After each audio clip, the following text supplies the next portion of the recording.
গৃহপ্রবেশ সিরিয়ালে আদ্রিতের সাথে কলেজে যাওয়ায় খেপে গেল আকাশ। হ্যাঁ বন্ধুরা, আমরা এমনটাই দেখতে পারব গৃহপ্রবেশ সিরিয়ালের পরবর্তী পর্বে। আরিয়া যখন আকাশ সেনকে বলে, বাবা, আমার একটা পাঞ্জাবি কিনতে হবে। আর এই কথা শুনে আকাশ সেন অবাক হয়ে যায় এবং বলতে থাকে, তুমি পাঞ্জাবি কিনবে কেন?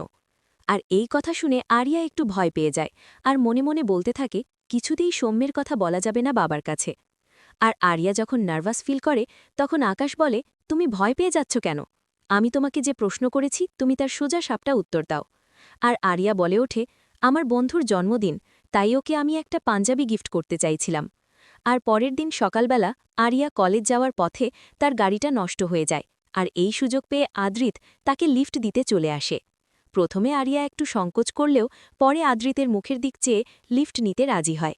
আর গাড়িতে যাওয়ার সময় আরিয়া বলে ওঠে, দেখুন, আমি ওই মিসেস রায়কে অনেক ঘৃণা করি, কিন্তু আপনাকে আমার অনেক ভালো লাগে।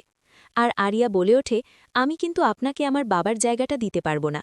হঠাৎ করে এখানে আকাশ সেন চলে আসে আর বলতে থাকে, গাড়ি নষ্ট হয়ে গেছে তুমি আমাকে বলতে পারতে, কিন্তু এই রকম অসভ্য লোকের কাছ থেকে গাড়ি লিফট নিতে গেলে কেন? আর আরিয়া উত্তর দেয়, বাবা, উনি মিসেস রায়ের মতো না, এই আদ্রিত সেন অনেক ভালো। এই কথা শোনা মাত্রই আকাশ অনেকটা রেগে যায় আর বলে ওঠে, সেটা বলেছি, চুপচাপ শোনো, এক্ষুনি ক্লাসে চলে যাও তুমি। এরপরে যেন আমি অপরিচিত লোকের কাছ থেকে কোনোদিনও লিফট নিতে না শুনি। তো বন্ধুরা, আকাশ সেন কি এভাবেই বারবার আরিয়াকে তার পরিবারের কাছ থেকে আলাদা রাখতে পারবে? সবাই কমেন্টে জানান আর পেজটি অবশ্যই ফলো করুন।